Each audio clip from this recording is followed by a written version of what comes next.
Glavvrach qayona, poliklinikadamisiz? Doktor kuyov, keling, sog'liqlaringiz Xudoga shukrmi? Oling bu hamshirangizda, buni o'zi kasal ekan-ku. Ish buyursam eshitmaydi, lorga yetish kerak. Ko'zi faqat men telefondagi SMS-dan ko'radi, okulyusga yetish kerak. Zavtrak, obed, ujinga ovqatimiz bilan asablarimni yeydi bu. Nevropatologga yetish kerak. Xonada dezinfeksiya qilinmagan, meni kabinetim bardak. Oshxonadagi instrumentlar distirlanmagan. Ulgurmayapman-ku. Men telefonimni kavlamasang 8 soat bo'sh vaqting paydo bo'ladi. Xalatimni yuv degandim, yo'q. Dazmol degandim, yo'q. Skleroz. Bu hamshira kasalingizda oling, men o'zimga zo'rdan topa olaman, ketdimmi? Doktor kuyov, ambulansiyaga minishga shoshmang, klinikkaga kiring, gaplashamiz. Kuyov, meni miyamni gemoroy qilmay tinch yashanglar-da. Men sizga bu hamshirani yanilib berganim yo'q. O'zingiz больницаga yotib oldingiz, agar shuni olmasam apendist bo'laman deb.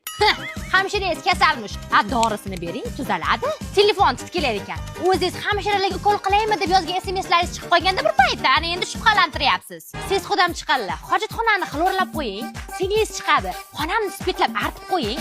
Jiyanchalaringiz keladi. Kapelnisida arg'imchoy yasab bering deb. Qachon shunday bo'lgan? Har kuni. Narkoz beraman o'zi. Oppoqqina qizim bor edi. Qarang rangini yo'dga o'xshab qolgan. O'zi sarig'i bu ishni. Olib bering bunga ham parparakli xalatlar, bo'yniga yaltiroq falodoskoplar, faxrlanib yursin bu ham. Sattorov doktorning hamshirasiman deb. Instagramdagi begona mistralarga like bosadilar bu kishim. Kuyov, qaynotangiz eshitmasin, klizma qiladi. Ya buncha niyati savg'i, biz turaylik, bu kecha 5 minutamiz bor edi. Qani, baynsadagi gaplar ko'chaga chiqmasin, operatsiyalaringiz zo'r o'tsin. Shamollash yuntalar bo'lmasin, shpris tushsinmasin. Qabatimni silay, yorini yig'isidan